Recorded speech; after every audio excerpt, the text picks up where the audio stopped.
Le Grand Matin Sud Radio. Il parle sur les réseaux sociaux et maintenant sur Sud Radio.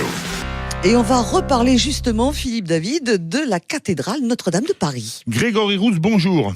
Bonjour. Alors, la cathédrale Notre-Dame, faut-il la rénover ou la restaurer ? Alors justement, je voulais revenir sur ce point ce matin. Son incendie a ému le monde entier et a suscité un formidable élan de solidarité.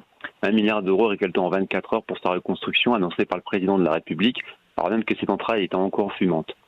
Reconstruction, tout le monde semble s'accorder sur ce point. Mais quelle reconstruction ? Là est pour moi toute la question, justement.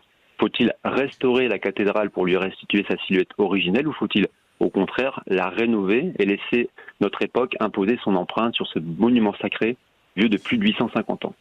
Les cas de modernisation de la cathédrale sont plutôt rares. Le plus connu est celui de la fameuse flèche qui s'est écroulée lors de l'incendie. Lorsque l'architecte Viollet-le-Duc s'engage dans sa reconstruction, sa flèche succède à une autre, construite au XIIIe siècle, mais on est très éloigné architecturalement. C'est à ma connaissance le seul exemple marquant de rénovation. Il existe aussi de multiples exemples de bâtiments mariant l'ancien et le moderne avec plus ou moins de succès.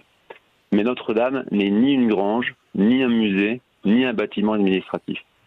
Elle a la particularité d'avoir su préserver l'aspect de ses premiers bâtisseurs du XIIIe siècle sans avoir fait l'objet d'aménagements importants au fil des siècles. Notre-Dame a conservé la même silhouette pendant plus de 850 ans. Ce caractère immuable renforce la symbolique du sacré, de l'intemporel de cette cathédrale qui a traversé les siècles, résisté aux caprices du temps et aux ravages des guerres. Il faut la restaurer à l'identique. Merci. Moderniser Notre-Dame, pour moi, reviendrait à l'affaiblir, à briser son harmonie visuelle, et ce serait surtout s'emparer d'un symbole pour en forger un autre, celui de l'idéologie progressiste, pour qui le passé, les traditions, le patrimoine ne sont rien d'autre que des entraves à la reconstruction d'un avenir qui s'envisage sans eux. Merci beaucoup Grégory Rousse. Donc il faut restaurer Notre-Dame à l'identique. À suivre sur l'antenne de Sud Radio, le petit déjeuner politique. Nous allons recevoir Raphaël Glucksmann, tête de liste Place Publique, Parti Socialiste. Bon réveil à tous. Restez avec nous, il est 7h27.